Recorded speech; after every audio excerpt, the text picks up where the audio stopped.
Nancy-Évian, match placé sous le signe du maintien. La SNL, premier relégable, peut en cas de succès rejoindre son adversaire du soir et ainsi sortir de la charrette pour la première fois depuis 7 mois. De son côté, le TG sort d'une victoire aussi historique qu'inattendue en milieu de semaine face au PSG en quart de finale de Coupe de France, mais doit vite se replonger dans le quotidien du championnat puisque Nancy est aux avant-postes d'entrée de jeu avec cette incursion de Paul Allo et Foulou qui choisit le centre-tir. Personne à la retombée où le tir n'est pas cadré, c'est Solon. En tout cas, c'est la première alerte des hommes de Patrick Gabriel.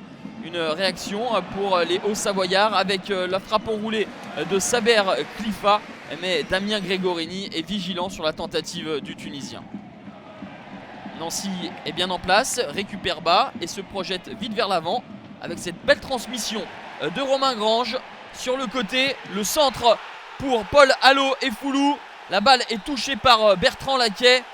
C'est en tout cas ce qu'a interprété Monsieur Njimi qui montre le rond central. 1-0 pour Nancy à la 21e minute de jeu.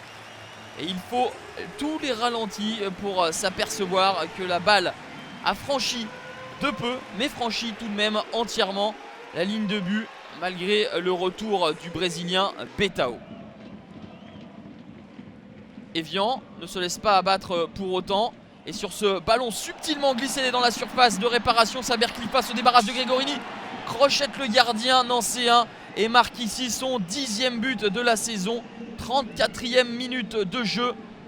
Évian a refait son retard grâce à son homme en forme, Saber Khalifa, auteur du but en milieu de semaine en Coupe de France face au PSG. Il fait étalage ici d'un énorme sang-froid pour tromper Gregorini. Un but partout. Et ce sera le score à la mi-temps. Patrick Gabriel est déçu. Forcément, son équipe a malheureusement pris la fâcheuse coutume de se faire rejoindre. Nancy a déjà perdu 22 points depuis le début de la saison après avoir mené au score.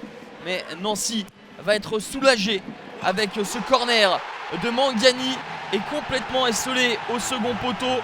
C'est Benjamin Mukanjo qui à la 65e minute de jeu vient redonner l'avantage aux Lorrains. Énorme faute de marquage de l'ETG. Bertrand Laquet n'a pas placé de joueurs au deuxième poteau et l'ETG est donc puni. Les Hauts-Savoyards vont être punis exactement de la même manière un quart d'heure plus tard, toujours avec Benjamin Mukanjo. Monsieur Njimi accorde ce but et autant le premier était tendancieux, autant celui-là l'est encore plus. Il semblerait que la balle n'ait pas franchi la ligne du tout. Pourtant, le but est bien validé à la plus grande joie de Jacques Rousselot, le président nancéen, et de son entraîneur Patrick Gabriel. 3-1. Score final, Nancy s'impose. 4e victoire en 5 matchs pour les Lorrains qui ont engrangé 23 points en 2013. Nancy sort de la zone de relégation. L'exploit est en marche pour les Lorrains et pour Évian. Il faudra se ressaisir la semaine prochaine contre le PSG.